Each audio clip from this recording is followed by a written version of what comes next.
Okay, good night, YouTube. So, I am going to talk about the message that I had the other day, and I'm kind of happy I got sidetracked with that message. Actually, let me go ahead and view my YouTube page. A room.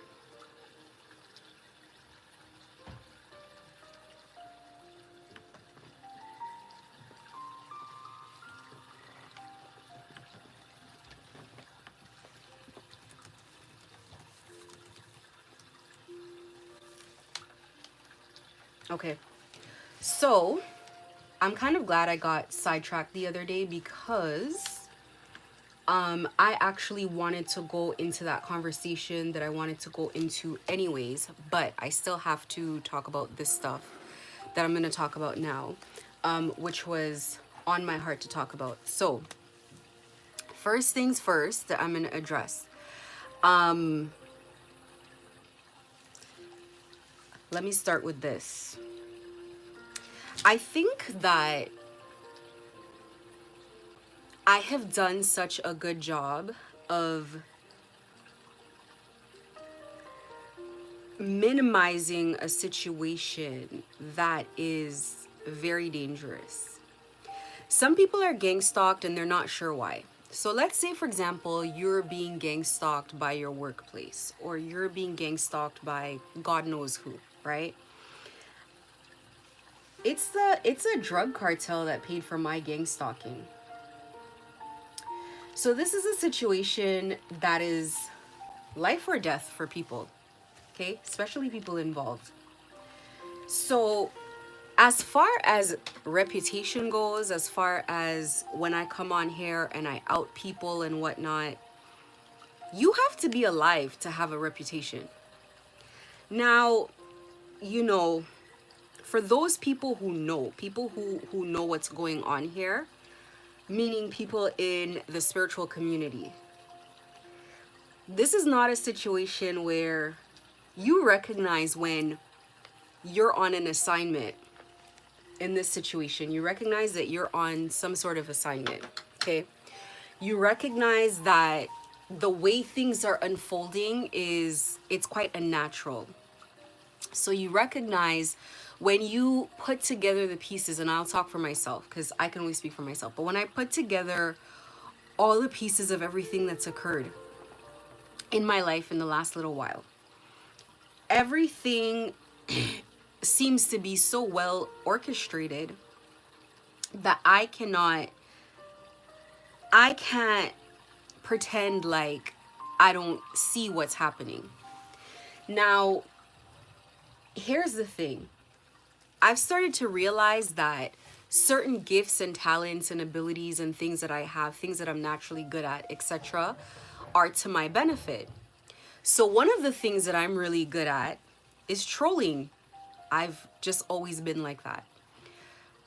Trolling is definitely like an art. It's like, to me, I feel like it's a personality trait. Because one of the things that people who troll do is they won't necessarily deny anything that you say to them. Like, for example, if somebody calls me a witch and it's not something, oh, that was the point I wanted to talk about later. If somebody calls me a witch and I'm not a witch,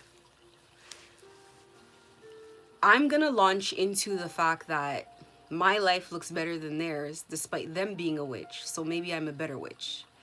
I'm not necessarily like, it's not natural for me to be like, oh no, I'm not, and defend myself and all that. Like, that's not naturally who I am.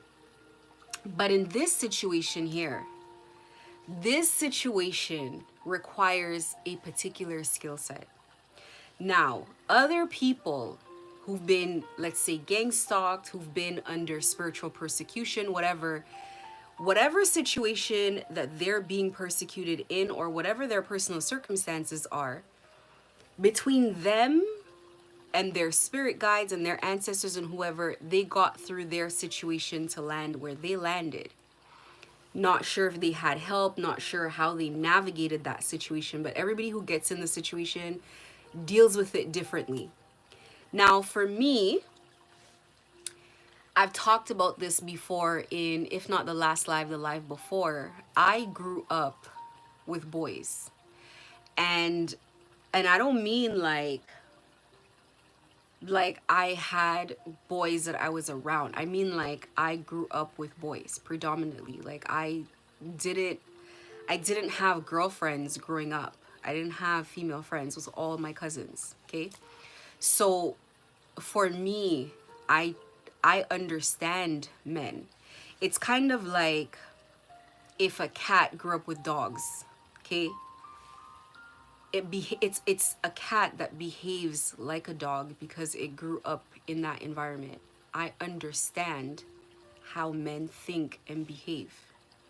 So, however I handle my assignment, that's between me and my guides. Like, if I come on here and y'all witness something in the community section and somebody starts getting dragged or whatever in the community, that's part of the plan. That's part of how it's supposed to go.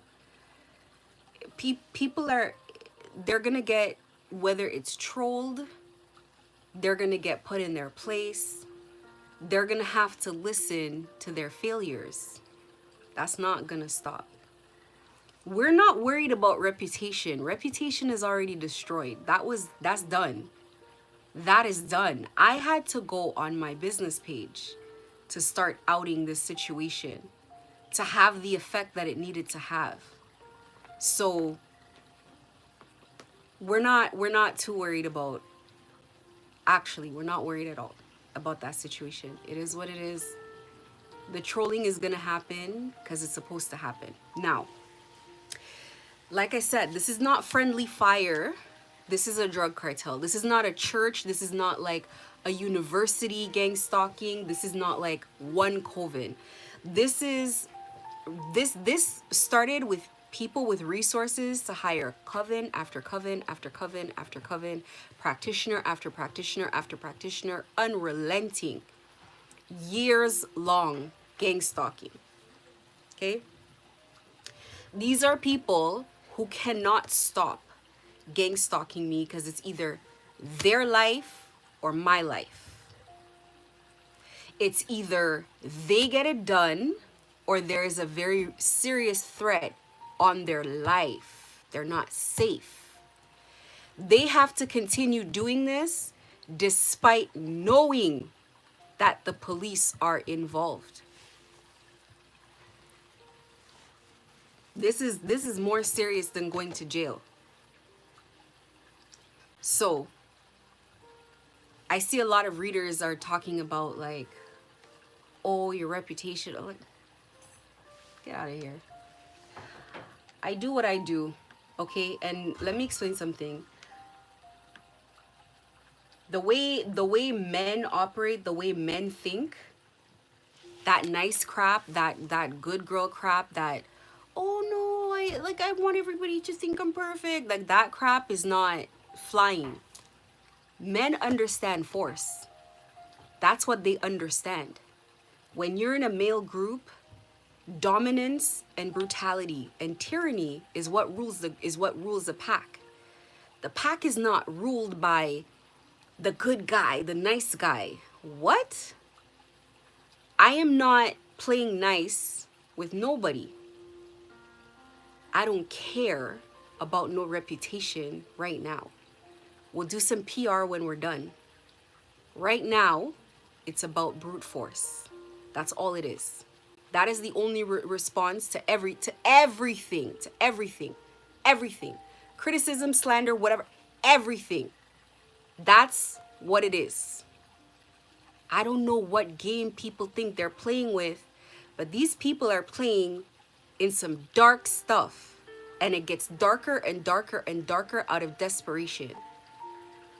We're not here to be liked. I'm not here to be liked. I don't care.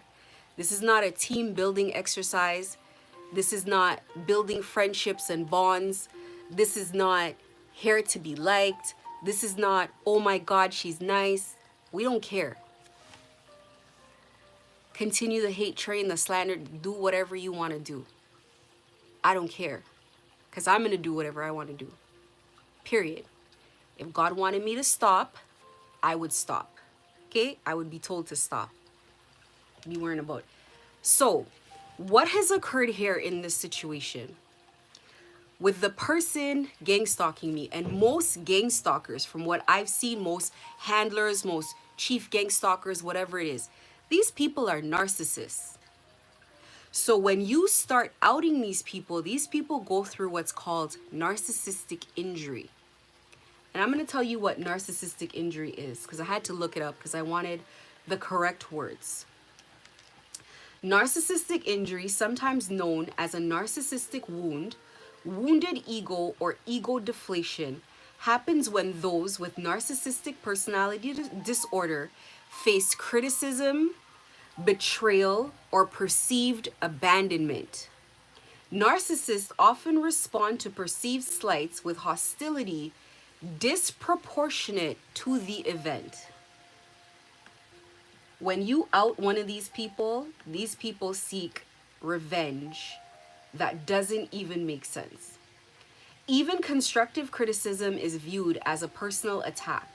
They will be overly sensitive to criticism as well as anything perceived as criticism. How long does narcissistic injury last? It can last for months to even years or even a lifetime. Narcissists can keep grudges for ages. Narcissists are extremely vengeful. They can take revenge at any given point of time if they get a chance. There's another one I wanted to read.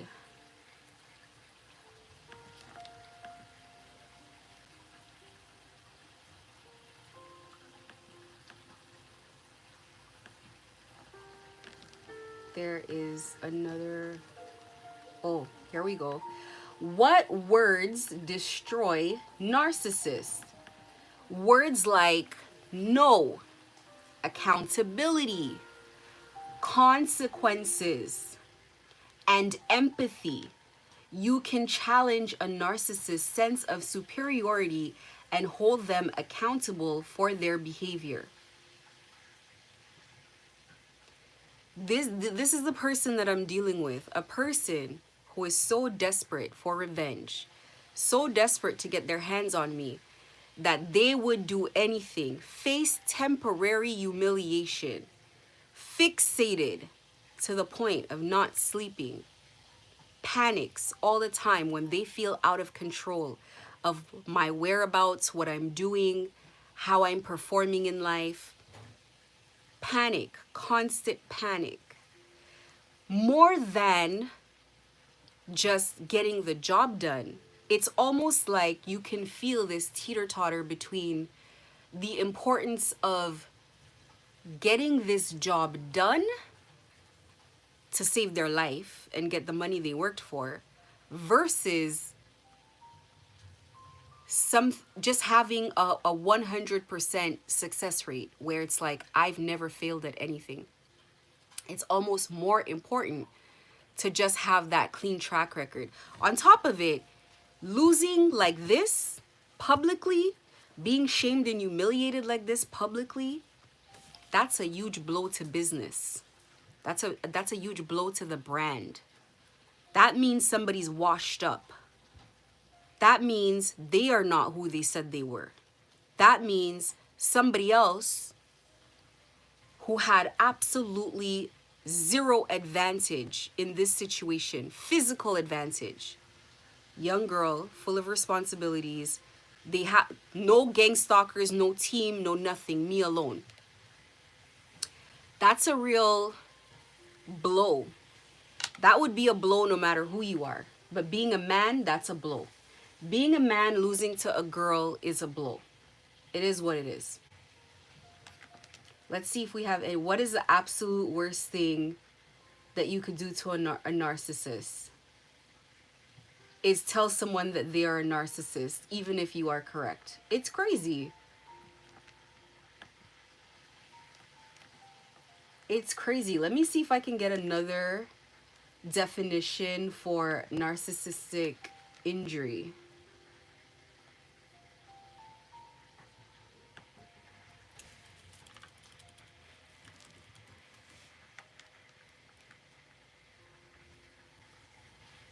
So, in psychology, narcissistic injury, also known as narcissistic wound or wounded ego, is emotional trauma that overwhelms an individual's defense mechanisms and devastates their pride and self worth. That's something that can look like depression and everything else, just losing their mojo, wanting to run away, etc., etc. So, signs of narcissistic injury: denial, passive aggressive behavior, silent treatment, narcissistic rage, physical violence, devaluation, projection, playing the victim, gaslighting, and engaging in a smear campaign, making threats, and manipulation. I mean, if that's how, like, that's stuff that this person does on a regular day anyway. So it's like maybe the narcissistic injury part. Listen, who cares? I'm gonna keep doing it, is what I'm saying. So we're gonna move past it. If you feel like it's drama and you don't like it, remember, being on this channel is voluntary and you don't have to be here. This channel offers a lot of stuff, but I have a personal journey that I'm on as well, and that is not going to be compromised in any way. Now, this person is getting pressure from 4 sides, okay? There's my spirit team, there's the police, there is the cartel who they owe, and there's myself. My spirit team and myself could be one and the same, but for now I'm going to separate us. My spirit team is on their ass. The police is on their ass. And the cartel is definitely on their ass.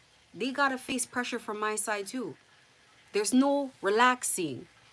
They gotta face pressure on my side too. They gotta get this criticism. They gotta get their ish put in their face.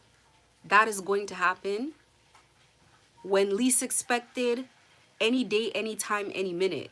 It's gonna happen. So my community center is a place of drama. If that's how people feel about it, it's a place of drama. Because somebody can't stop watching if they tried. Therefore, there's always going to be something going on all the time. So screenshots and information, and by the way, there are people very close to this situation in my city that don't know these things are occurring, and that's the purpose of me putting it there. They don't know about these things that have occurred. They don't know about these things. So they need these bits of information to put things together so that they can lace together stories and events so people can huddle in groups and talk about it and figure things out themselves. Things probably that I don't even know. So this is just what it is. This is what it's going to look like, and this is how it's going to go. Moving on from that, and I say all of this because there's a bigger picture here at large. There's something bigger here than myself that is going on, and it's gonna have to go like this. This is the way we're going to do it. This is the way we're going to do it. Anyway, I wanted to talk about a couple things. First thing I guess I want to put in, because this doesn't necessarily tie into the rest of what I'm going to be talking about. Listen, I was watching this YouTube video, and this girl reminded me of myself, this tarot reader.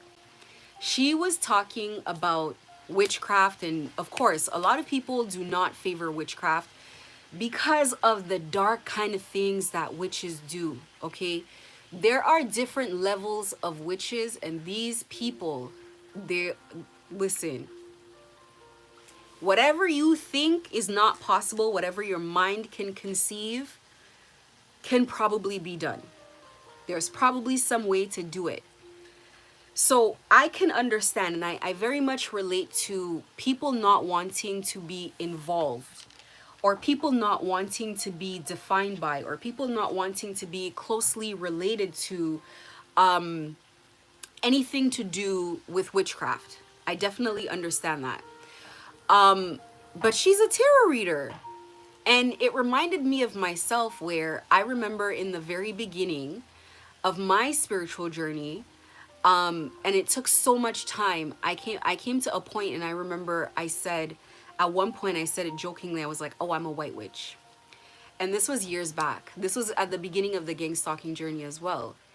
And I can't remember how I defined it at the time, but I must have defined it as like somebody who doesn't do dark magic or something like that. But I mean, this is the thing. When I really look at it, there was the real eye opener for me was when, like I said, I'm very close to my God, an energy that I call mother, who resides with me. And if you're not spiritual, it is what it is. But, Christians should be able to understand that, because that's how they describe God, right? And I remember I was having a I was literally just saying something in my head. And I remember the words came in, and it wasn't really something that I had thought through or anything. I was irritated by something. So imagine you're sitting back and you're talking about like something someone said that irritated you. And then I said something to the effect of like, oh, well, I'm a witch too, or something like that. And immediately spirit came through and was like, confirmed, like, yeah, you are. And I'm like, no, I'm not. I'm like, what? That was the point I sat back and I allowed myself to accept the possibility that perhaps this is the direction that I'm being walked into anyway. Because I already started on this direction, on this path anyway, before I got gang stalked. So it's almost like that path had been disrupted, put it that way. Had that path not be disrupted, who knows where I would have been now as far as these things go. But it's so funny because this girl was going on and on and on and on. And she doesn't want to learn spell work. She has no interest, da da da. And she's talking about Jesus, but she reads tarot cards, and she's a really, really, really good reader. So I'm thinking to myself, I'm looking at her and I'm like, oh my God, she's in denial. And that's probably where I was with things as well. She is in denial, but she's in her ascension. And if it's one thing that I've now realized is when you're dealing with spirit, and especially in these kinds of spiritual contracts that we are in, this is a lifelong contract. So it's almost like there's no rush for certain things. They don't mind. Spirit doesn't mind you calling her a him as long as the job gets done. Sometimes there's like a time crunch. There's a time discrepancy where it no time for the semantics. I know when I was in the middle of my brutal gang stalking, they didn't really explain a lot of things. Like, they didn't give me reasons why. They didn't tell me. It was just like, do this, go there, get that done. Now, I recognized, mother as a feminine energy, but we are acclimatized to think all these energies are masculine. The majority of the energies that I interface with are feminine, and they are extremely powerful and high ranking. So it's like, the point I'm making here is, if you're on this journey, you don't particularly know yourself. In fact, most of us, if not all of us that I encounter, don't know who we are at all in the spirit. Like, you don't know, you don't know what you are entirely. This is a journey of self-discovery. And the way spirit puts you on a journey of self-discovery, because spirit does not necessarily speak in words. They can, but they speak in energy, they speak in feelings, and they speak in life experiences. They speak in learning lessons. So you regress yourself by refusing to learn your lessons. You keep yourself back. It's like a curriculum. You need the current lesson to be learned as a foundation for even the next lesson to start, for the next evolution. You need to know how to do it. For example, if I'm supposed to be coming up here dealing with people, I need to know how to deal with trolling myself. I need to learn how to not be triggered. I need to learn how to deal with spell work and being attacked and projections. I need to learn all of it.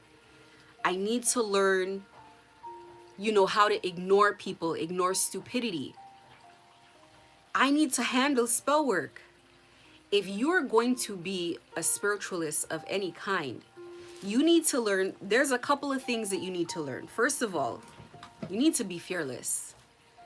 If you still have worries and you're still people pleasing and you're still scared to offend people, and it's like, because you're still scared of the spell work. And I get it. Being under rounds of spell work is not fun. Being in morning to night spell work and definitely you're getting it all night long. It's not fun, but it's part of the indoctrination. It's part of what you have to learn. So you gotta get hands. You gotta learn to fight. When you're too much in the light, and I understand you want to preserve that. It's a lovely place to be. I say that all the time. But when you're too much in the light and you're scared of your shadow, or you're scared of being in your shadow, or you're scared of who you become when you're in your shadow side, this job gets, you're overcomplicating the job. You're overcomplicating something that is already tough to begin with. It's already a tough situation that you're going through, and you're dealing with people who are ruthless. People who will not hesitate to do some crazy baneful magic on you for fun, for a laugh. So, as for me, I learned my lessons very quickly. I know who I'm dealing with, but I'm not afraid of a fight. I don't mind fighting. I don't want to fight. I prefer not to fight. Fighting is costly. Being at war is expensive. You don't go to war to win. You go to war to die. That's how you have to approach war. In case nobody knew, this is how you have to approach war. You got to be ready at any time, to take it there, to lose everything, to have things backfire, to endure the consequences of your actions, to have people attack you in groups, in hordes. You worried about people burning one candle. People are probably lighting multiple candles all over the world at the same time. This is the job. This is what it entails. I'm going to say what I'm going to say, and I'm going to deal with however it goes down. That's how I feel. When it comes to speaking my truth, I'm going to speak it either way. Not too concerned. At any time. It costs what it costs. That's my job. It costs what it costs. I don't care. So if you go to war and you think you have things that you don't mind losing, then you shouldn't be at war with people, because you don't know who people are in the spirit. You don't know who their spirit teams are.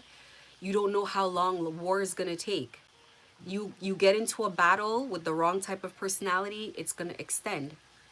This right here is a test of strength, of resilience, of character.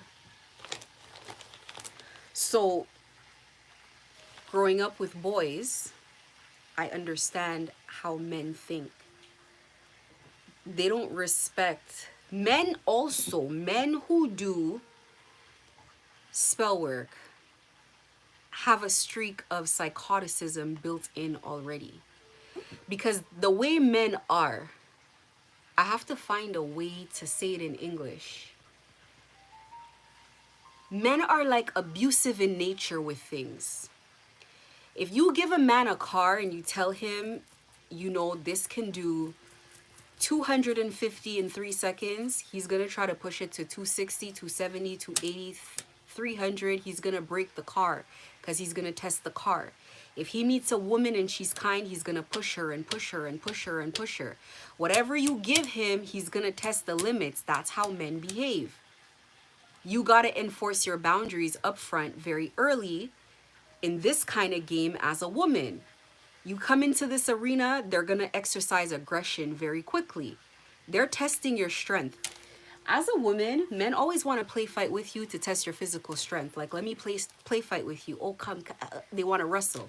And then you're going to hear them make comments like, oh, you're strong. Everything is like a competition. Like, you toss them a lemon, they're going to toss it back. Before you know it, you guys are tossing it back and forth. You know, whatever you do, this is how it is. You want to come in this kind of arena nice? You don't come in this kind of arena nice. Everybody's crazy here. Everybody who's willing to do this is crazy. The spirits that these dark people are working with are not friendly spirits, and they don't come in your energy very friendly. You could feel when they come in. They kick the door down. Matter of fact, they throw a bomb in. That's how the door flies off the hinges, nearly takes your eye out. That's how they come in. And they want to take control right away.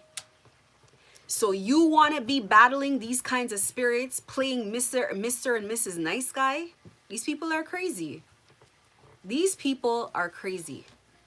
So if I come off as crazy, this is like a soft skill in this job. It is what it is. This is why you gotta get the Jesus juice out of your energy. Listen, if they take these videos and they show it to people and they're like, well, she doesn't believe in Jesus, I don't know what to tell you. Neither do Hindus, neither do Buddhists. You know, some of us have to just put our ego aside and know that we are not the center of the universe, and people do not always agree with what you agree with. Just have to live with it. That's how it is. Gang stalkers. Gang stalkers worship dark energies that are aggressive. Gang stalkers, in order to carry these entities, have to be more aggressive than the entity, or at least stronger to whatever degree that they can be, because the entity takes over. Eventually, that is the purpose, that is the point when the entity comes here. It doesn't matter how it starts. That is its true intention, to get a vessel, to drive, to live, to smoke, to have intimacy. And it doesn't have to live with the consequences of what happens in that vessel. You're dealing with people who don't mind taking it anywhere. Therefore, you can't come in this without being able to tap into your dark side, your shadow side. Tap into that energy in and out, in and out. Sometimes you might have to stay in that energy a little bit longer than you would have liked or you anticipated, and that's what it is. This is self-preservation. This is making sure not just that you complete the assignment at hand, but making sure that you come out on top in whatever crazy situation. These people are not okay. When you deal with people who are not okay and you're okay, you're playing by different rules. You're playing by different rules. Your hands are handcuffed.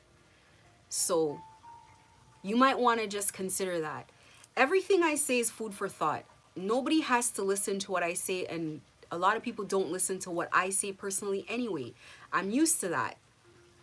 However, I tend not to find myself in silly situations that can be avoided a lot of the time. So consider the way that you're approaching dealing with psychopaths, narcissists, and people who are ruthless.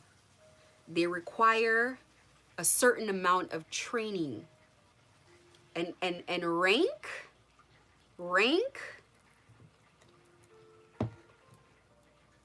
rank is about resilience more than anything else. Rank is about outlasting and enduring. Rank is people thinking, if I come for this person, I gotta think twice. I gotta think about, I gotta have a full strategy here, because this person's not normal. I don't know what this person's up to. This person's a little bit unpredictable. This person looks one way and behaves another way. Perhaps. Maybe some people look how they behave. I don't know. So, you know, I know there are a lot of gang stalkers and cross watchers on my account. Come on now. You guys have watched enough videos. I don't have to say too much. I don't have to say too much. Just be respectful on the channel while you do your research. I can't control you guys being here, but you know, I'm reactive. I'm reactive. I'm not a bully, but I can be, and I say whatever I want to say. I do whatever I want to do. And when people come on my channel, people must always remember that I can say things that can make their situation look a lot different than a lot worse than it looks today. There are critical contracts that they were supposed to have, and now I'm in possession of those contracts spiritually. Don't let me elaborate.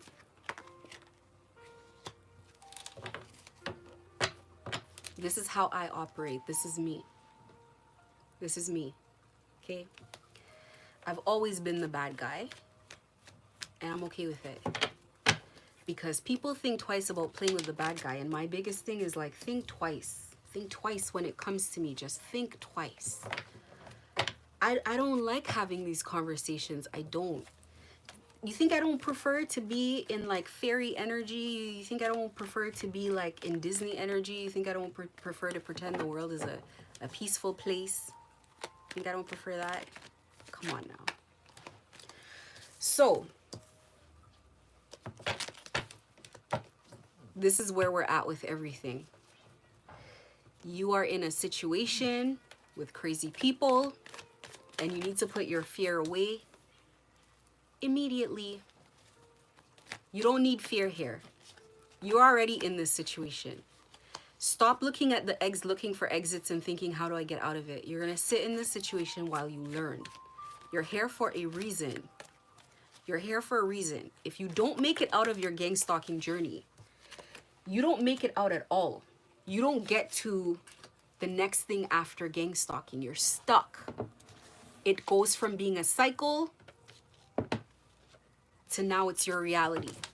You got to learn every lesson presented to you, no matter what the lesson is. The information that I put on here, you shouldn't be cherry picking through it. This is information that I got my ass handed to me to come up with, okay? So,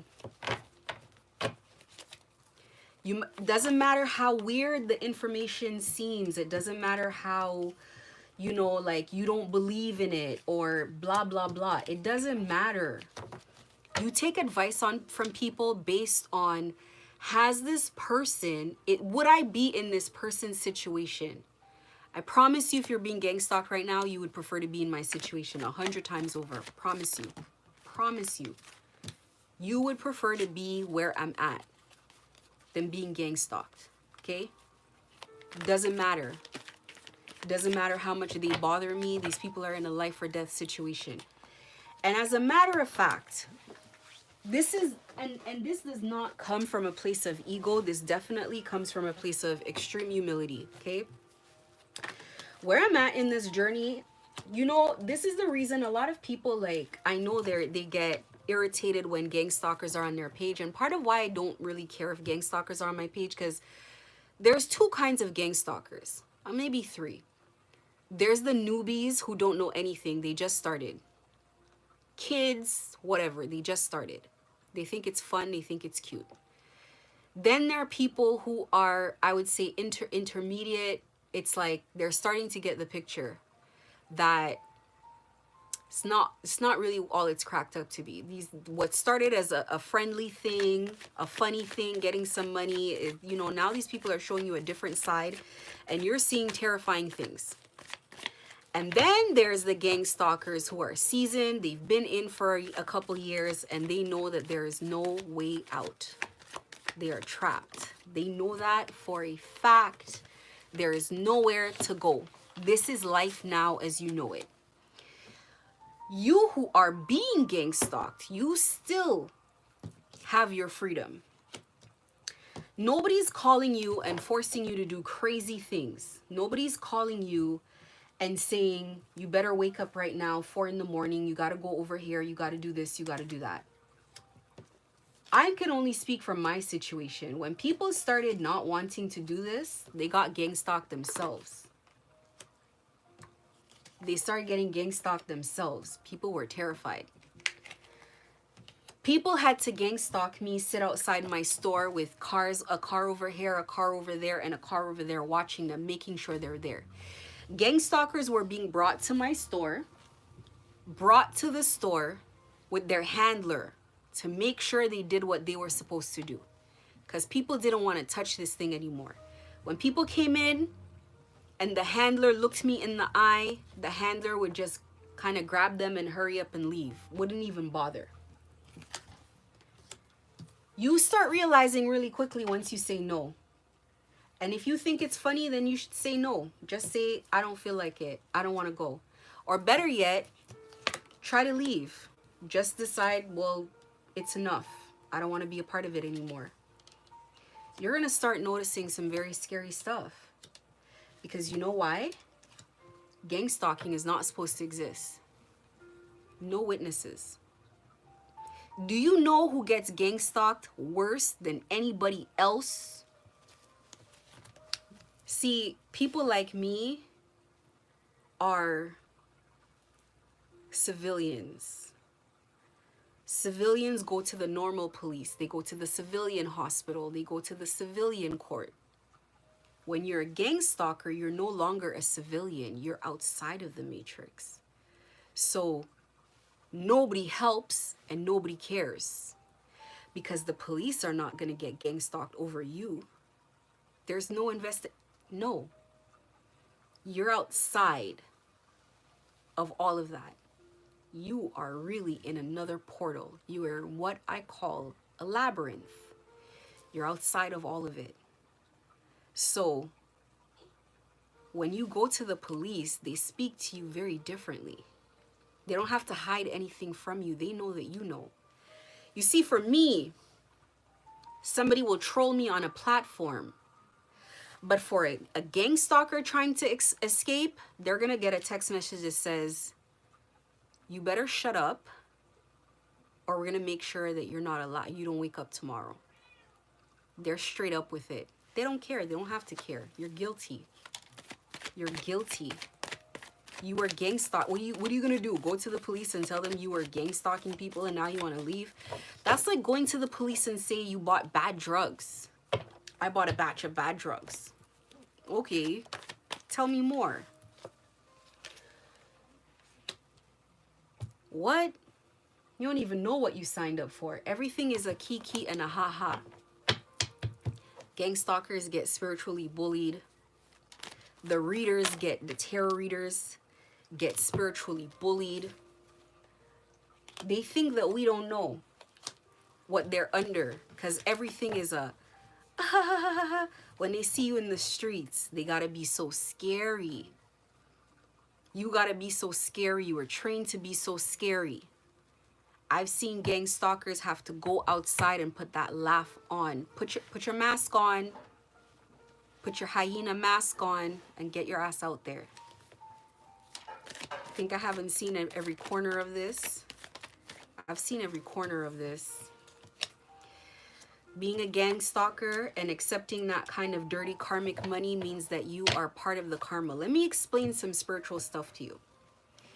Once you start dealing with covens and witches, whether or not you know they're covens or witches or not, everybody's holding hands in a circle and we keep adding more and more hands because the people praying and divinating in the middle, they take their karma and they hand their karma over to you in the form of a payment.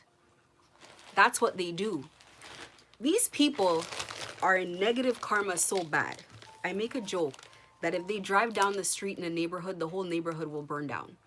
That's how much negative karma that they have. And people are here, haha, he taking $50, $100, whatever they take to do this job, not understanding that what they're giving up is the light in their body. Do you know how you're gang stalked in the beginning? Let me explain to you what happens in the beginning, or at least in the beginning of my cycle. In order for a spiritualist, a witch, whatever you want to call them, to be up all night in the wee hours doing this, they need energy. Like they need life force, because they also have to be up in the day coordinating as well. They also need to do glamour spells and stuff like that, so they don't look like they never sleep, like a vampire. Where do you think the energy comes from? It comes from the gang stalkers. They siphon energy from the gang stalkers, the children of the gang stalkers, whoever. You ever wake up tired after you start dealing with these people? After you start gang stalking people, how much weird stuff starts happening in your life? As soon as you deal with them, you start getting anxiety attacks. As soon as you deal with them, weird things start occurring in your life. Nothing moves. Money stops. Outside businesses, anything you had going on before stops. This becomes the nucleus of what you do because you're needed. And what does that mean? Before you know it, you're full-time. You go from doing it once and now it's your full-time situation. And you just have to do it. Because these people are constantly in your ear, on your behind all the time. The way they force you to be persistent with other people, that's exactly what they do. Everybody has a handler.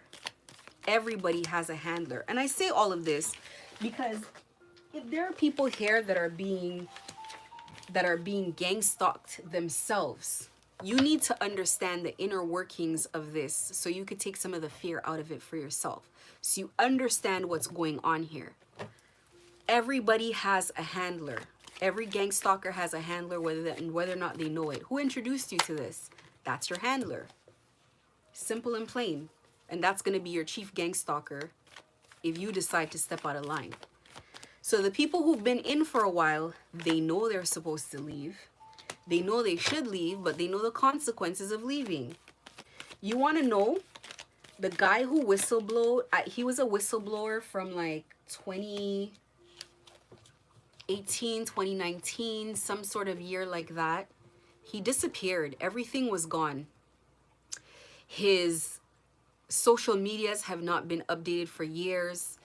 His social handles, his website, everything. And he was a whistleblower pretty high up. He was doing like interviews in the news and all of that. Disappeared. Why? Because he's on the inside. What would happen?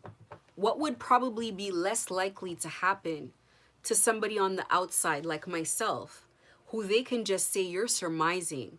Somebody on the inside, like my chief handler, you gotta go. You gotta go. It didn't work. Once you start, you cannot stop. Now, why do you think this guy's going so hard despite the police being involved? Despite this has spiraled out of control. That's how the vow works. There's different components. People don't show you the whole contract. They just give you something to sign. It's blank and there's money involved. These energies are swift. Spirit world, these spirit energies, they're swift. They come in and as they're waiting, they set the plot, they set the trap, and they're waiting. And as soon as you say the right words, they quickly trap you, block you in, cage you in. You want to be gang stalked and not a gang stalker. I promise you. Because you're going to be trapped for life. So that leads me to another point that I want to make. A lot of times, the people involved in this, they do not understand how this thing works.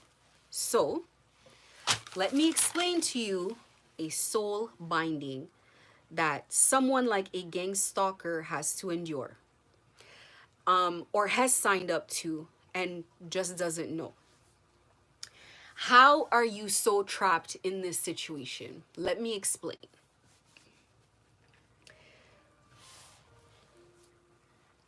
Spiritually, right? Spiritually, when you're in a soul binding, it doesn't end when you pass away. It doesn't end like that. Whoever has that soul contract to you inherits that soul contract in the next lifetime. But if you If they outlive you and you go first, they can trap you in the spirit. Let me explain a little further. Spirits, energies, entities that are moving around, okay? They can bind these entities. They can bind them and trap them to their will, make them do what they want to do without their consent. So there's two ways of working the spirit world. So people that work in dark magic, they bind energies, they bind spirits. They bind the spirit, and they force the spirit to do what they want the spirit to do. If they can do that to a spirit, what do you think they could do to a human soul? Now, look at the way that people work with spirits. People leave offerings. People feed them. People pray to them. People give them their energy. People worship them essentially to give them strength, to give them dominance in their life. It's an exchange. They don't have to do, whether it's your ancestor who was a living person or a spirit energy, whatever it is. This does not work the same way when somebody had a soul tie or a binding to you as a gang stalker. Because you agreed to things that you don't know. You don't even know what you're dreaming. You don't know what you're dreaming. You don't know what the dream is about. You don't know what's even happening in your dream state. Things are happening in your dream state and you wake up and you don't remember anything. It's like it's being closed, so you don't even remember what took place. You're not just sleeping. You're wandering around. So you don't know what they're doing to you in your sleep state. You don't know what you've agreed to, and an agreement is as simple as not protesting. You have no God. They become your God. So you're here, they put you under a soul tie. If you pass away first, if they get rid of you while you're under that soul tie, there is no heaven or hell for you. You're trapped here. And they will have your spirit here. And it's not going to be any worship. It's not going to be any offerings. It's not going to be fun. And what does that mean for you? It means you do not reincarnate.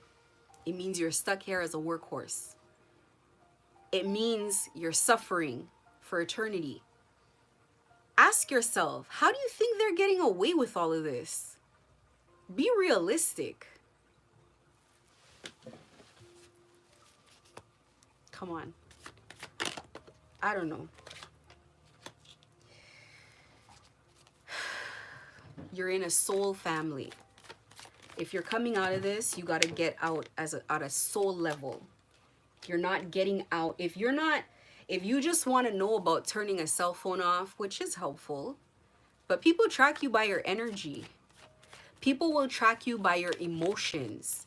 People will track you by what you're thinking, what you see. If you're a gang stalker, they probably already look through your eyes. I don't care about if you believe or if you don't believe, okay? Whatever you believe or you don't believe is up to you.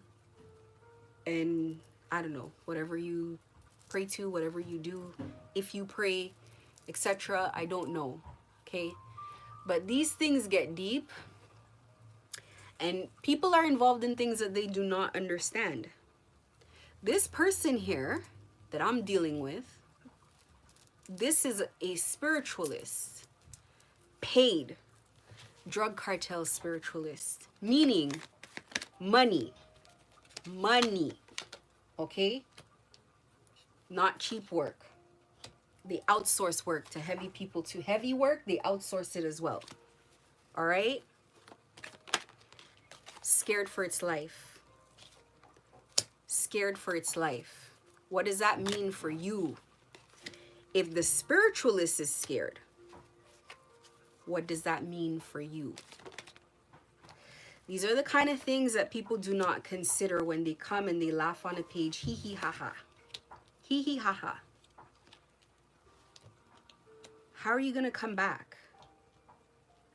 People don't understand. Like, look, there's a lot of things you guys don't know, and probably people should like get educated before they accept these kind of deals. These people, these are secret societies. These are people in, this is like the same thing you hear about Hollywood. It's the same thing. It's in the same ilk, Okay, it's in the same families, it's in the same grouping. There is nowhere you can go to escape them. No country, nowhere. Soul ties read energy. They don't need a face, they don't need an address, they don't need a phone number. They will astral project to your location. They will keep doing so. They will do so in numbers. They will find you. They will be right back there with you. They will persecute you. That's their job. That's the only thing they do all day. The spiritualists aren't even rich themselves. It's not like the spiritualists are like millionaires themselves where you could be like, oh, this is for good pay. You aren't a millionaire yourself. You're a workhorse. It's a workhorse expedition. This gang stalking thing, especially when you find yourself in this situation from a young age, that means that's how many years. They love getting little kids in this. That's how many. The first act of gang stalking is all they need. The first agreement. Now you are under control. That's it. They just need you to agree to just do one thing that's karmic. And you're in. Getting out, breaking out, it's an act of God. The real gods, not, listen, not easy. So let's talk about what I wanted to talk about, or what I intended to talk about today. Remaining committed. Now, the audience this is for, this can span anyone. People that I really care about talking to are people, hold on, I gotta get my charger.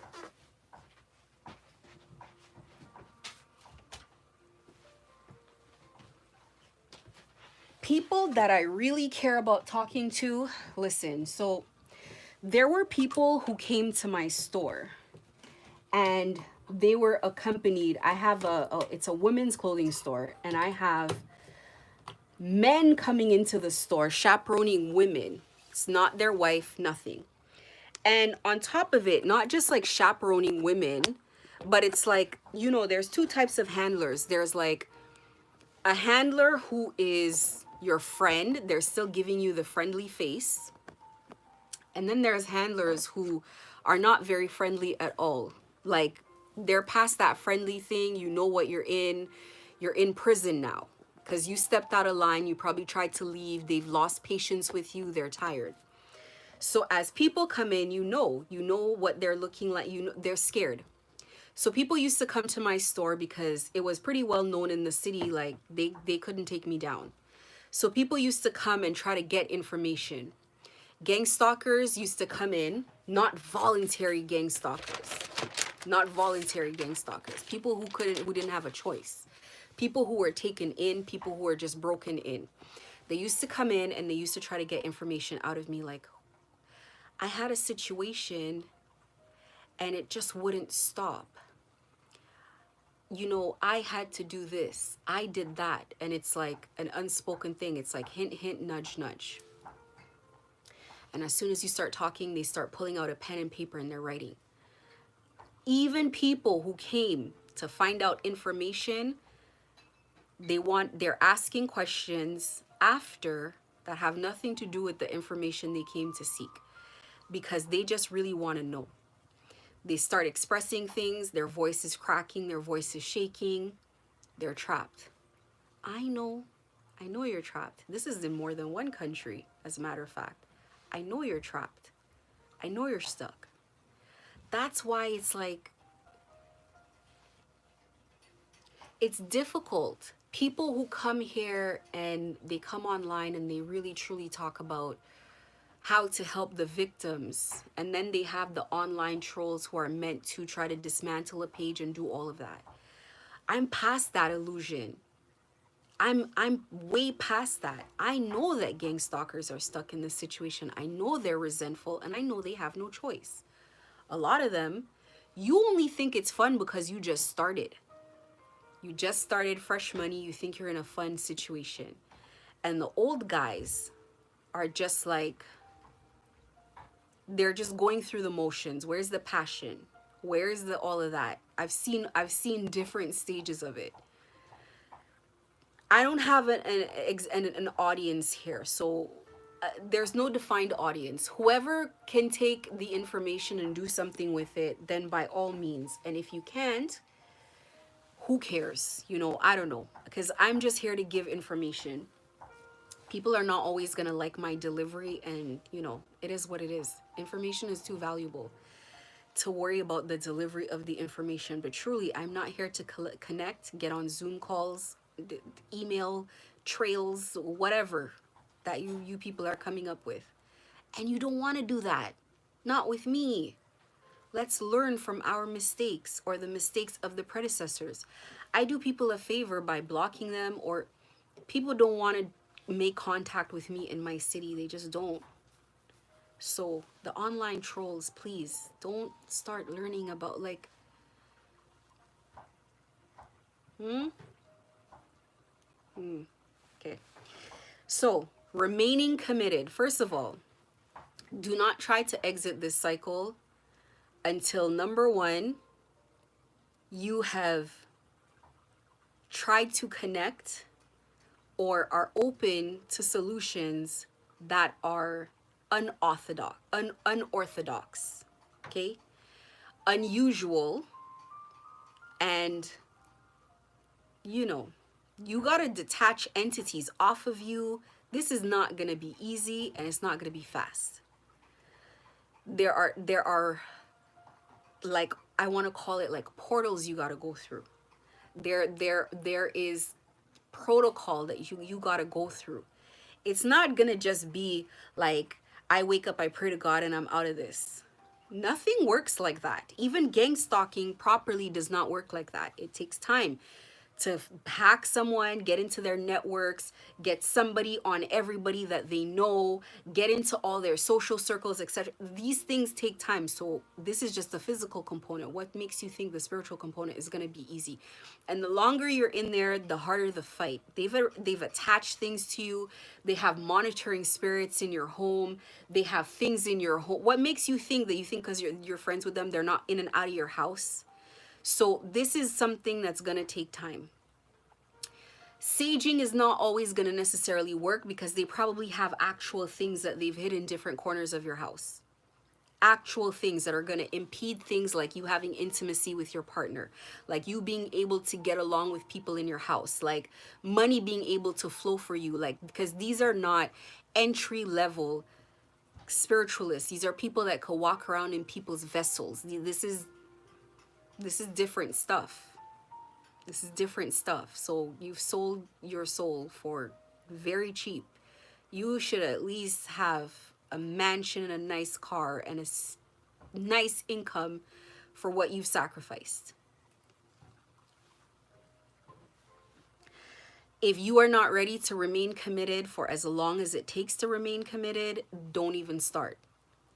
Once you start the journey of leaving, you got to stay on the path. It doesn't matter how long it takes. It doesn't matter what it takes. It doesn't matter what you lose. The high likelihood is if you're going to leave this thing and you're going to be praying in a church, you know, with Jesus and stuff, you're going to end up homeless and worse. Okay? The church members are going to be a part of doing spell work on you. They do a lot of spell work in the church too. Everybody knows that. The police, look, come on. So, the safe space, another thing, let me put a pin in that. I am not a bringer of good news. I'm a bringer of truth. I don't bring tidings of comfort and joy. I tell people the truth. You got to think about it before you start on this journey, because once you start, you got to keep going. It is hard for people already who have all this spiritual help. You already have karmic debt. So if you're going to embark, anybody embarking on getting out of what I call the labyrinth, I talked about the labyrinth in some of my first videos, my very first videos. A labyrinth is a maze that technically you can get out of it, but the percentage is so low. It's meant to trap a person. Now, putting a person in a jail, they know they're trapped. But why do you go through the trouble of building a labyrinth where people are going to keep rushing to another thing and end up at a wall and a dead end and a dead end? It's abuse. It's psychological abuse. It's meant to make you give up. Excuse me. You're navigating a labyrinth to get out of this situation. You need help. You need guidance. And that means you need to be obedient. You don't know what's best. You just got to do, if you're getting guidance, what you're told. Remaining committed is critical. I have seen examples in both on the influencer level and on celebrity levels. Now, when you have, this is why the Bible say, he who has eyes to see, let him see, and he who has ears to hear, let him hear. Because when you know what to look for and you've seen this thing play out before, you know what's going on, hook, line, and sinker, based on their social media posts alone. Something happened. I'm going to use one influencer as an example. Something happened to this girl, this influencer. She was extremely traumatized. Black China kind of went through a similar situation as well, but she was extremely traumatized. So much so, she turned to Christianity publicly. And I mean, this was like an OnlyFans type girl. So she turns to spirituality, not spirituality, she turns to Christianity. She's trying to change her life. And so she does all these workshops and she's really committed and she's shaken and she's talking about it, but she's not going into detail. But something happened that was extremely scary for her. And she said that God brought her through. A bunch of people are going to have this experience where it's either God, your ancestors, somebody gets through enough, long enough to shake you up and say, you're not supposed to be here. I think if anybody finds my page, that is your wake-up call already, because it will touch something inside of you that says, listen, there's something about what this person's saying. You're going to think about it outside of watching my videos, and you're going to sit down and you're going to say that there's something. I think that when you find yourself in certain places and you're hearing certain messages and certain things are happening, why do you think people are so committed to getting me to stop coming on here? Why do you think I get so much spell work when I get on here? I'm not giving you BS. I'm giving you the truth. That makes me a target. That's why I behave the way that I behave. Okay? Now, you're in this situation, or let me go back to the story of the girl. So something traumatic happens. Every time she comes on camera to talk about it, she doesn't go into it. Her voice is shaking. She's traumatized. And slowly but surely, so she starts building these businesses. None of the businesses get off the ground. And they start swarming her again. And I see it happening. They're surrounding her. So little by little, she's back on the private jets. She's jet setting. She's slowly coming back undressed. And she used to be trafficked before when she was young.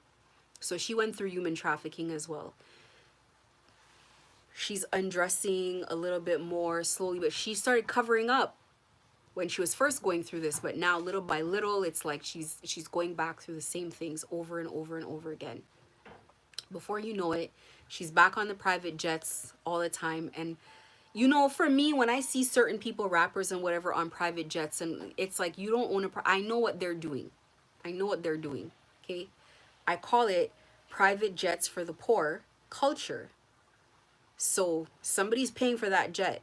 Do you know how much fuel it takes? The cost of the fuel, the salary of the pilot, all of this.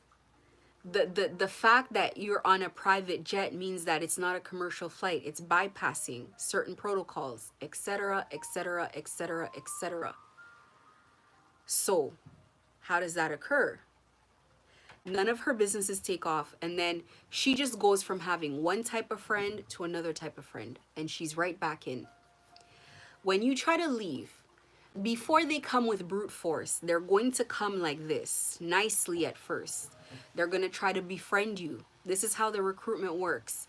They're going to try to come back in again, but it's more of the same. It's more of the same thing. So all it is it's like having staff that are disgruntled. What are you going to do if you need your staff and you keep dropping? You're going to just offer them a little bit more money.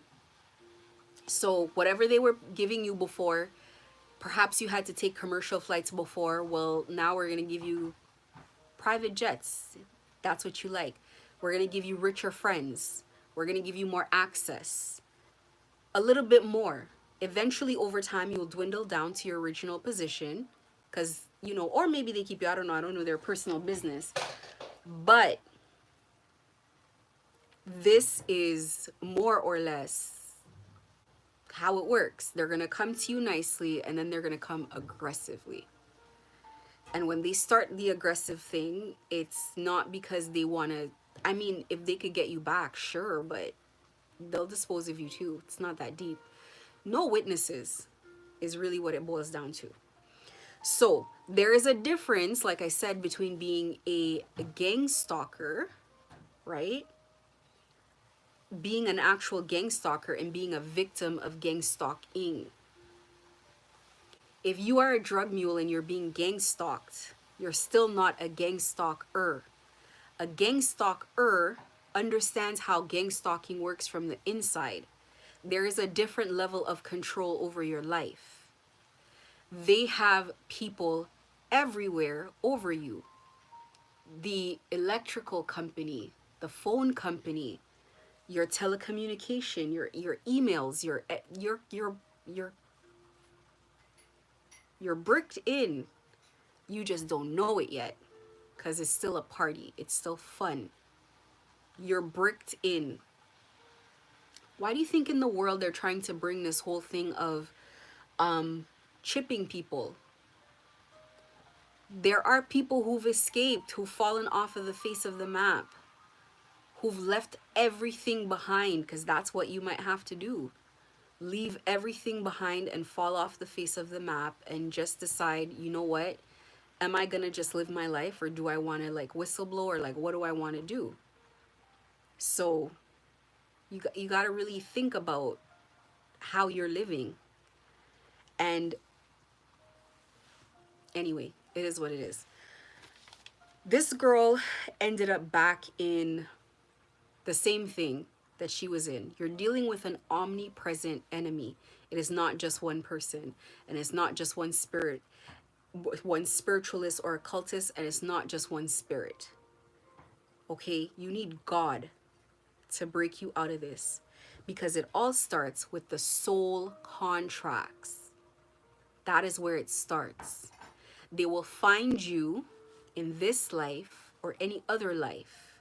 It is a soul contract that gives them dominion over you. These are domination spells. You don't have to take my word. Google is free. What is a domination spell? Do it on YouTube so you could go watch YouTube videos.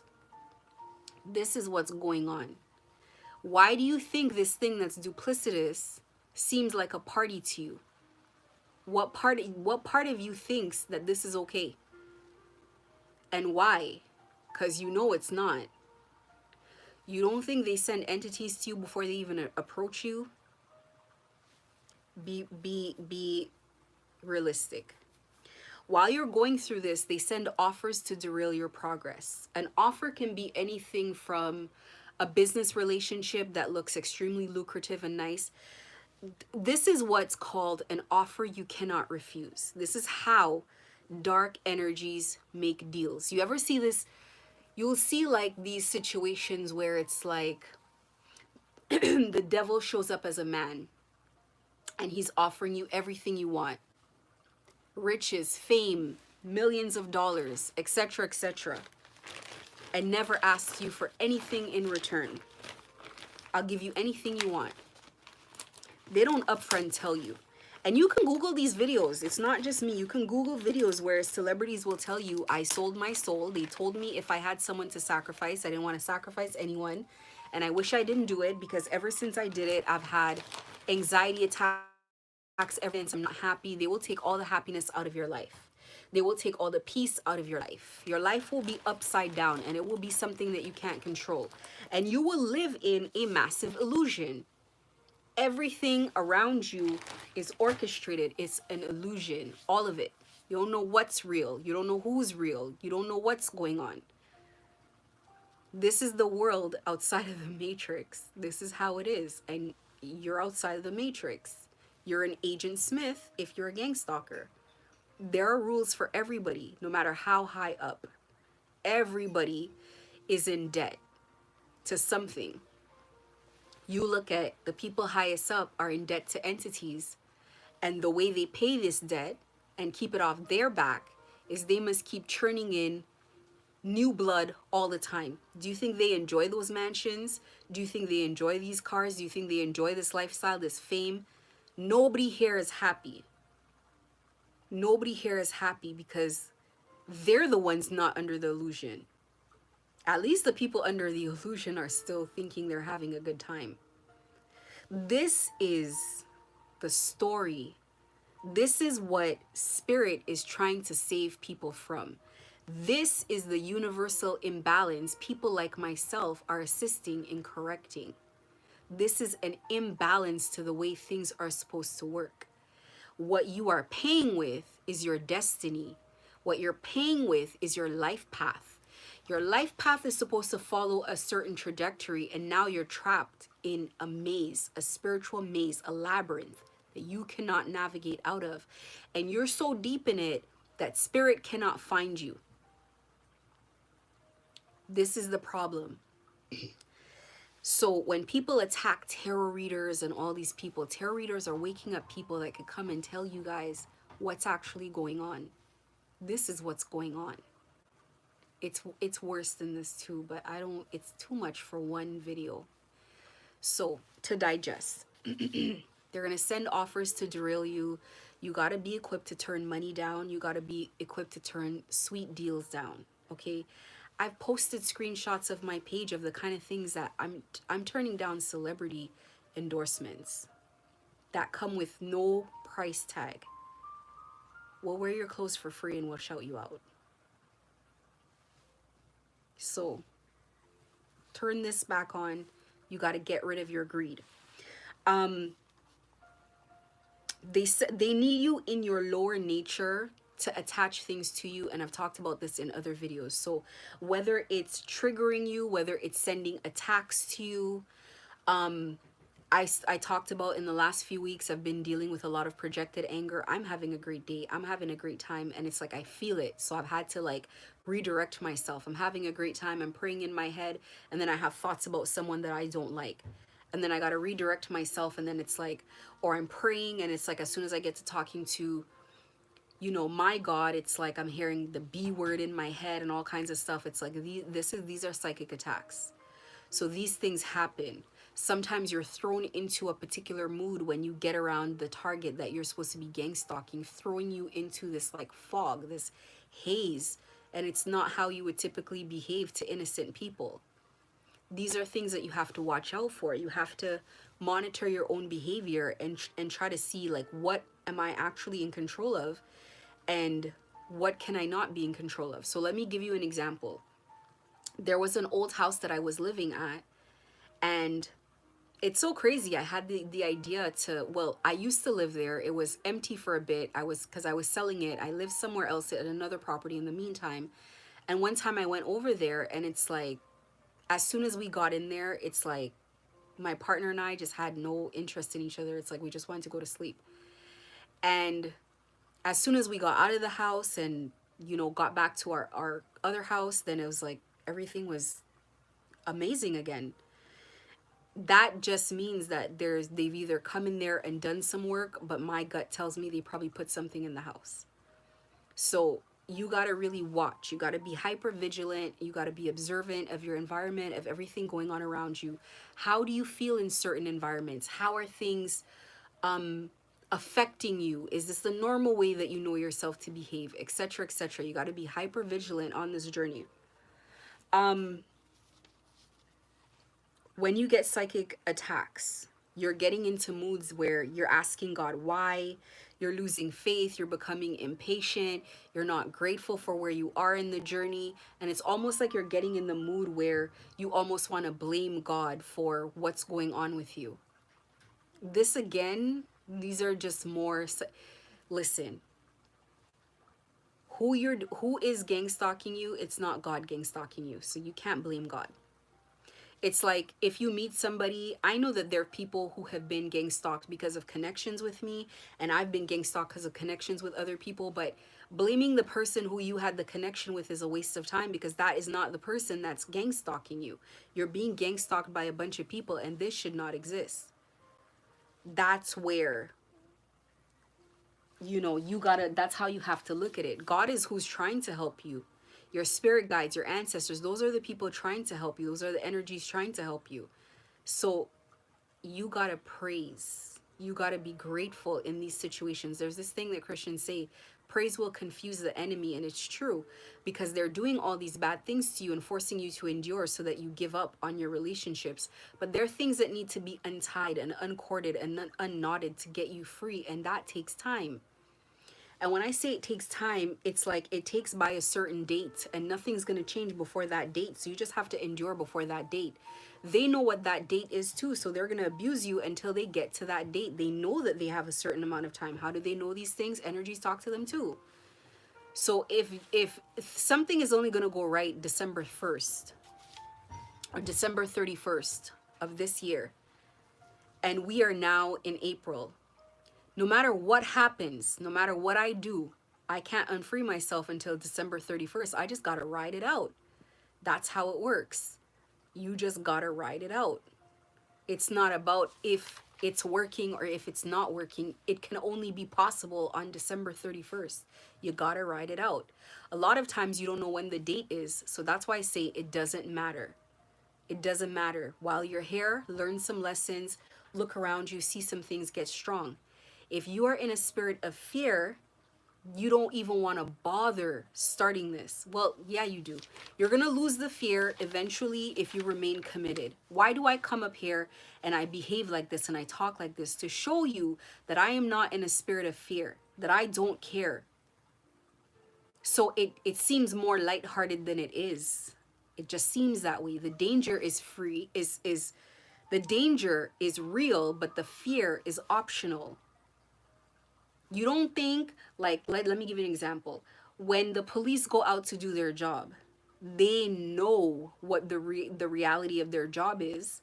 There's no point in showing criminals that you're afraid of them. You just got to do your job, and you got to be ready for it. When a soldier goes to war, you just have to know that at some point you're probably going to die, or you might, and it is what it is, and that's just what it is. Now, what gives you the strength and the faith? Obviously, your belief in God, your total faith and trust in a higher power. And believe me, when you embark on this and you make a connection, they go out of their way to prove to you that they're real. They go out of their way to come through for you, even if it's in small ways, to build up your trust and your faith. They may just come through on little things so that you can trust them on the bigger thing that they cannot produce the result right now. Because again, like I said, it may just be a certain date that things can get done. But your faith is their strength. And I've described this like an infinity symbol that kind of goes like this. You push out energy, they pick it up, and this is how they work with you. Your faith needs to be unshakable. So this is how you want to understand this situation. This is the analogy that I'll paint. Let's say you are across town and you have a child at home, under 18, let's say, and a teen, because you can't leave little kids at home, a teen, but a zombie apocalypse breaks out while you're on the other side of the city. Believe me, you need to get home. It doesn't matter if you have to sleep out that night, so you can't make it that day, the next day, or if it takes you a week. There's no point that you're not going to fight through this apocalypse to get back home to your child. Because you cannot leave. For you knowing what's going on there, you can't leave them. What are you going to have to do in the meantime? You're going to have to grab for supplies in the meantime. You're going to have to learn. You're going to have to get help. You're going to have to learn, how does this situation go?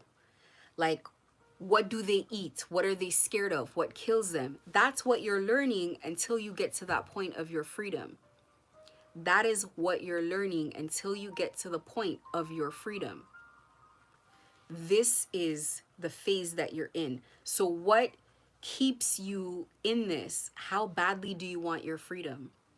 How badly do you want to be in a situation where you can control your destiny, where you can get what God has for you? How badly do you want to be out of it?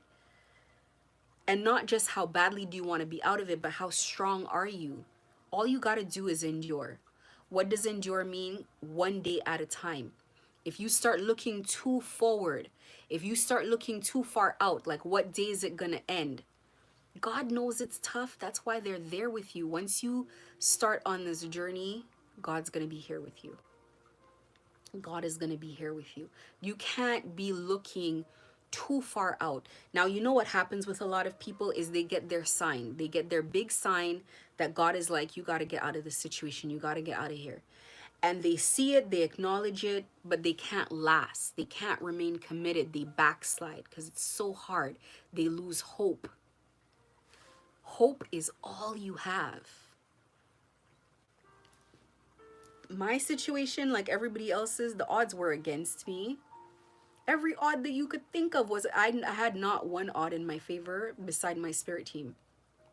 Their job is to get me out. My job is to remain committed. Now, I've been in for 2 years, fighting that good fight, learning, praising, giving them strength, appreciating them, evolving, doing better. Things are slow. There are things that I could be giving up on that I hold on to. Doesn't matter. It doesn't matter how long.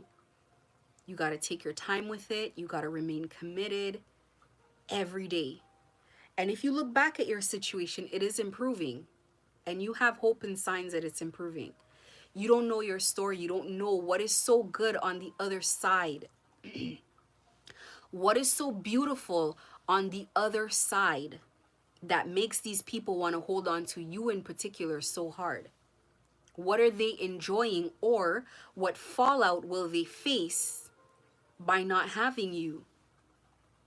They know. You don't know. You need to find out.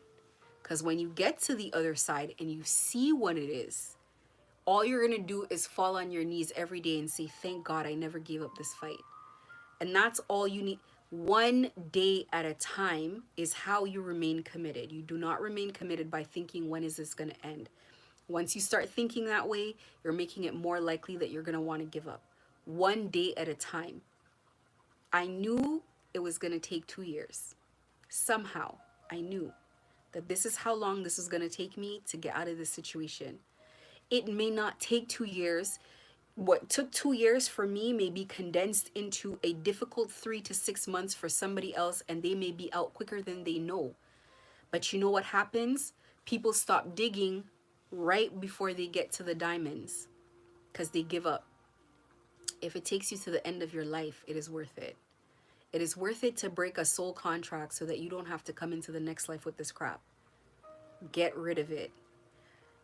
To me, I know I recognize this energy when I met it before the first time.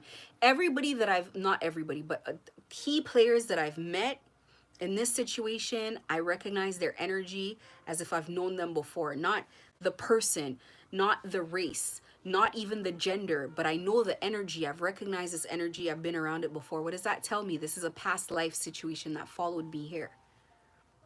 You don't have to believe in this stuff if you don't want to, but if you know, you know.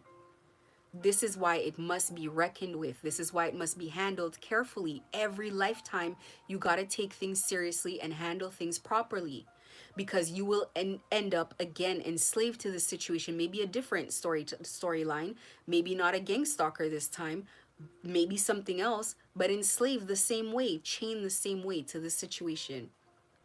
It is incredibly important that when you receive the red flags, when you see that it's time to leave, you pack your bags and you try to get out of here. Remaining committed is going to be a challenge. Now, I had, I had support the entire time. Every step of the way, I had support. I had support that was keeping me encouraged internally, externally, and that's what you need to do. You need to find your means of getting that daily dose of encouragement. It's like a sports match. There's your team and there's their team. You're not listening to their team. Their team. Whose team is going to tell you that they're losing? Right now, the blood is in the water. It's a Red Sea, and they still want to come outside and pretend like everything is good.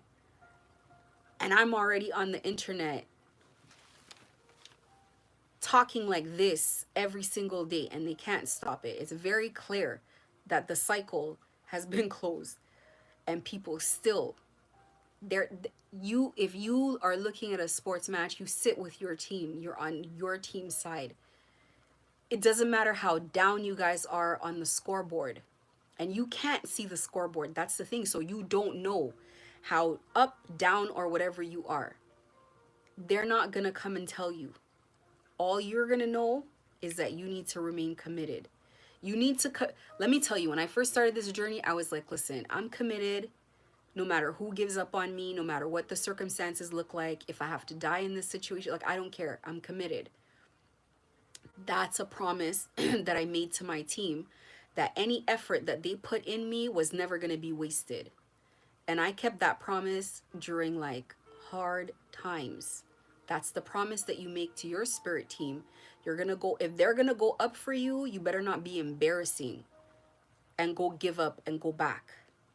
Because this time you go back, they're going to bind you in ways that you cannot, spirit team can't even access you. Your hair, you're on the dusty trail. You got to keep going. What I look at these people as spiritually, it's like you watch these apocalyptic movies and there are these road gangs that wait for like people to drive up and down the street, and they're waiting for to just catch survivors. You're already in an apocalypse and they're waiting to catch survivors, and you wake up, you meet them, and the last thing you remember was people laughing. Like, you know, the hyena laugh that you guys do, the maniacal laugh. And when you wake up, your camper is open, it's nighttime, you're by a fire. Somebody, the scariest one, is holding your crying baby. Your wife is dead on the floor and her organs are being like turned on like a little open fire, and they're laughing, and you're back unconscious. That's how it is dealing with these people spiritually with no spirit team. So if you actually get lucky enough that you connect to a spirit team, and if you're being told that it's time to leave, then something has guided you here, connect to it. It's time to go. The relationship gets stronger because you strengthen the relationship. Now, strengthening relationships and relationship building is not something anyone can tell you how to do. It's something that they're going to initiate, that you're going to cooperate with, and you're going to do your part. And eventually, things will come together as they should. This is what people describe as an ascension, ascending into your true family, your spirit family. If this is of no interest to you and you don't care, perhaps this is your real family and where you're supposed to be. Who knows? Who knows how it goes? I'm giving information. Everything has to align in your gut to you. It works for you or it doesn't work, however it is. You have to be prepared for constant attempts to pull you back. Old friends, the past, offers to assist you, family who left you behind returning, old vices, and they're going to try to strip you of new relationships. You got to stay by yourself for a bit. You'll know when it's safe to come out, and you'll see. If you enter the spirit world, the best you could hope for is a life partner. Some people have to walk it alone. It is what it is. It depends. But there are no friends out here. There are no friends out here. You look at Hollywood, they have everybody. They have the stylist, they have the makeup artists that are, they don't just surround, it's not just one person on this celebrity. They're surrounded. They have the stylist, they have the makeup artist, the real estate agent, their husband. They bring them a husband. Why do you think they get with someone? They're married for a bit. It's a messy divorce. The person takes a whole bunch of money on their way out. That was the plot to begin with. This person has money. Hey, it's just a fake relationship. Who set you up? My manager set up the relationship. Oh, definitely the managers, definitely the label, definitely the agency. They want to control you on all sides. So it's no different. They bribe and connect everywhere. So you're surrounded. How do they end up in these celebrities' homes with all this tight security and the security system company? Like, it's a tough walk, but it's worth it. It is worth it. I'm going to tell you guys a story about someone who approached me, and they knew that it was time to get out, and they said like they know that they're facing karma and it's very difficult, but they mentioned a couple things and whatever. These people knew, they figured it out right away, and they pulled this person right back. They pulled them right back in. What did they do? They offered them some business idea. They're going to set them up on something, and whatever they said sounded attractive, and the person was like, to hell with it, I'll go ahead with it. This person, months later, is still in the same job doing the same thing. It was a ploy. That's it. So you got to be prepared for these things, and you got to know that once you start this journey, you're on God's grace. You're always going to be fed, you're always going to be taken care of. You can't worry about what is going on right now. Greatness takes time. It takes some time. You cannot also be worried about what your actual circumstances is or are, sorry. This is how manifestation works. Things got to happen up there for them to happen here. So if you're focusing on what's happening here, you're not giving it time to rain down. It doesn't matter what you see around you. The circumstances have already changed. You got to understand that. And they know that. They understand that as well. If they have soul contracts on you, they know that no matter where you go, that's why they're comfortable. That's why they laugh. That's why they think it's funny. They don't even know when the contract's been taken back either. They don't know. They don't know how things are going. Some readers can tell them. Not all readers are created the same. Some readers can't see past illusions. And you're dealing with spirits that can cloak things. So, it's more complex than people need to know. Just, you got to trust. You got to trust the process. You got to trust it. You're living off of God's mercy and God's guidance. You got to remain firm. You got to remain firm with your goals. You got to beat addictions. Self-mastery is important. Like I said, I don't come here and ramble off things for the sake of rambling off. You have got to realize that you must master yourself. You must take control of this vessel and do not let this vessel master you. You have to beat hunger. You have to beat your pride. You have to beat your ego. You are your worst enemy in this situation. You got to have faith that makes no sense. You got to be able to understand that you can be homeless today and a billionaire tomorrow. You can be whatever it is and keep going. You just got to keep going. If you still have the vessel, you must conquer the vessel. You must master the vessel. That's what you're here for. You are your worst enemy in this situation because whatever they bring you is a temptation. And you got to defeat your temptations. So I use myself as an example. I haven't completely, nobody, everybody has some self-mastery left to do. Everybody. Okay? And especially if you're just waking up again, there's something to do here. Always. However, I will say this. I had to master a lot of parts of myself in order to get through this, or else it's going to be a bumpy ride.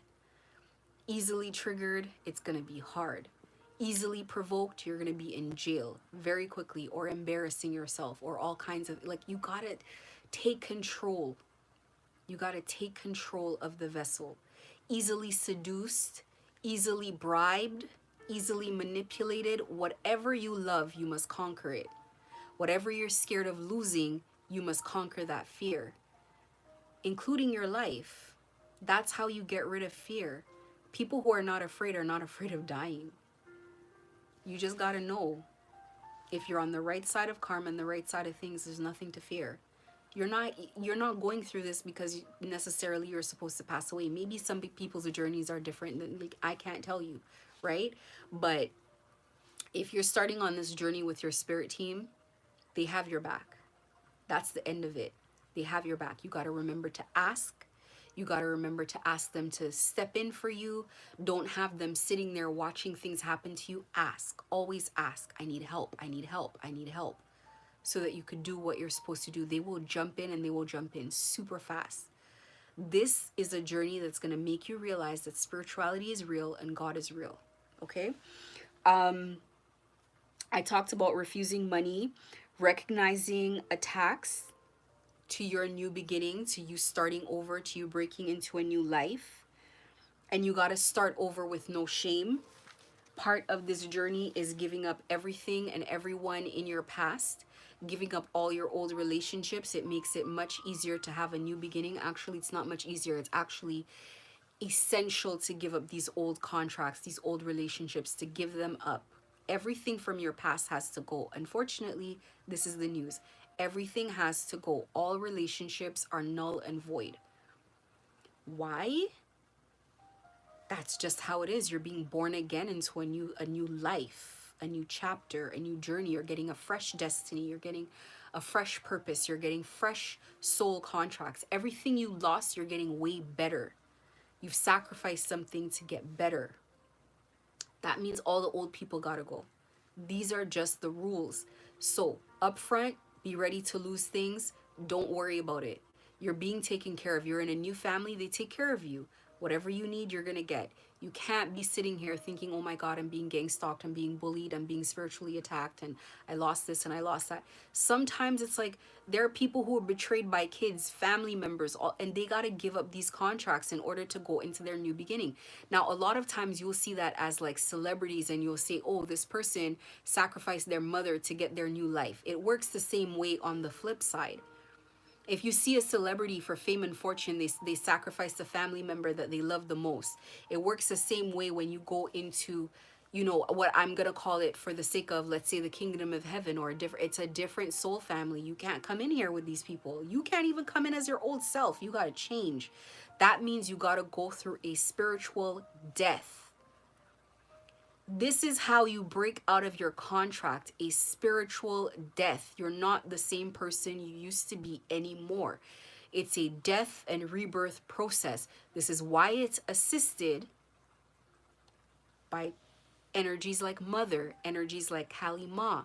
These are energies of death and rebirth, but you're doing it while you're alive. You're entering a new phase of life. You got to leave the past there. You're being gang stalked in your old life. You got to break into someone new because they have that old soul contract. You got to be born again. This is why I said you are the Christ. You are dying on your cross and being born again. This is the message. You have to get out of your old soul contract and be born again. That's it. That's the full story. That's all. In your periods of isolation, you receive healing, you receive guidance, you receive whatever it is that you need in order to guide you through this new chapter. Whatever it is that you need. And gang stalking may be part of paying off karmic debt. Maybe not even just karmic debt for yourself, maybe for your children. From karmic debt, sometimes, not sometimes, it follows you into lifetimes. So you may have lived a good life this lifetime. You don't know what you were doing back then. So you just got to trust the process. For me, it's like I didn't even ask too many questions. I was like, it is what it is. I trust. Let's go. Let's do it. Because I don't like where I'm at right now. And I'm definitely not staying here. I don't care what nobody's talking about. I'm not staying here. This is not the place for me. It is what it is. And they knew that, you know, these spirits obviously know me. These energies know me. These energies know you better than yourself.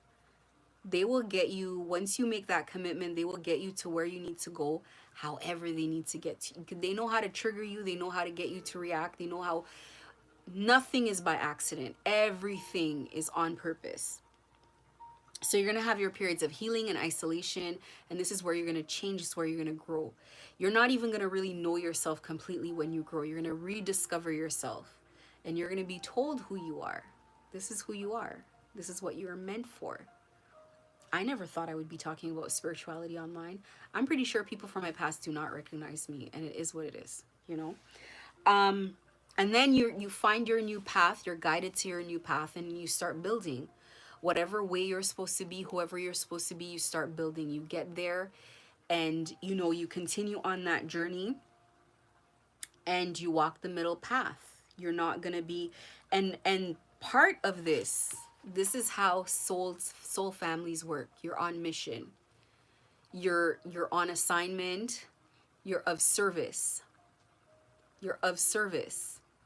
So they're not breaking you out for no reason. They're not doing all of that work for no reason. You are valuable on either side. They're not just breaking you out so that you can go back and like skip through the flowers. I mean, yeah, sometimes, but you're gonna have things that you're gonna have to do. You know, for myself right now, I'm on assignment.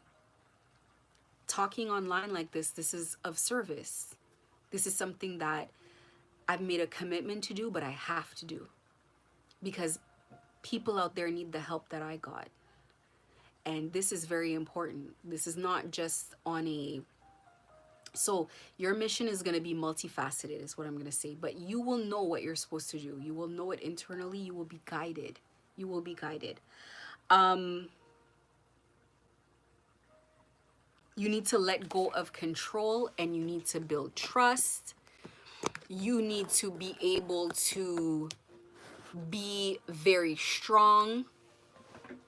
You need to allow spirit to guide you. And I'm also going to do a crystal today on top of my spirit messages because I haven't done this for a while. You're going to be guided throughout your journey. You're going to be, it's not going to be necessarily common sense. It's going to be things that are just, you know, you just got to listen. You just got to pay attention. You just got to follow the guidance that you are being given and you got to walk through that. Okay, so I'm taking this card because this card's the card that's stuck. So, crystal of the day is bloodstone and or heliotrope. The crystal for all-around healing. See, just this is how things are guided. This is an immune stimulator and it's an earthy stone. I'm very attracted to earthy stones always. Bloodstone is an excellent blood cleanser and all-around healer. This crystal stimulates or sedates the immune system as required and has been used for thousands of years to heal the kidneys and blood.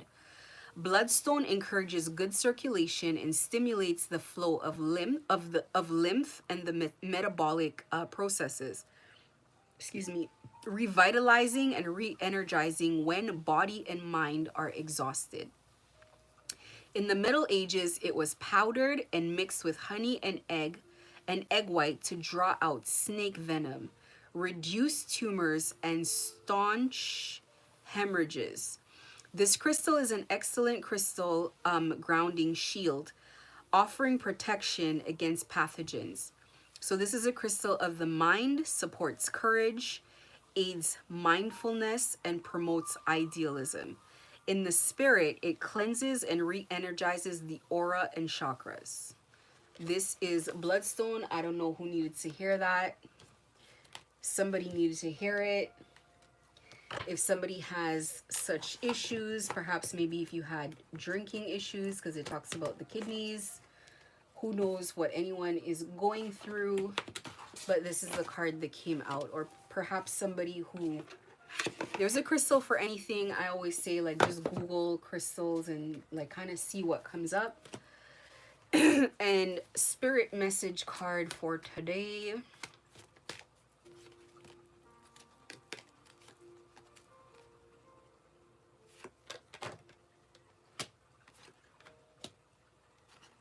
Okay, let me,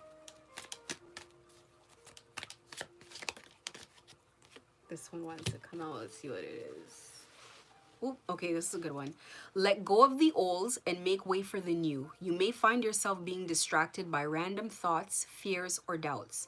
Don't allow yourself to be governed by them. Simply observe and choose to take aligned actions and choices. Kind of part and parcel with what I'm talking about in staying committed. Okay. So there's a second one here, and I'll read it too. It says, if you are noticing changes within yourself, it's because you're leaving the old version of yourself behind. You're elevating and shedding unnecessary layers. Old cycles are ending and new beginnings are on the horizon. You deserve this new chapter. You got to remain committed. And what can give you hope is other people that have broken out of this chapter as well. And believe me, there are people who've broken out. You would not be the first person that would have broken out of this situation. So, this is what I had to talk about today. It really is. And what is this card?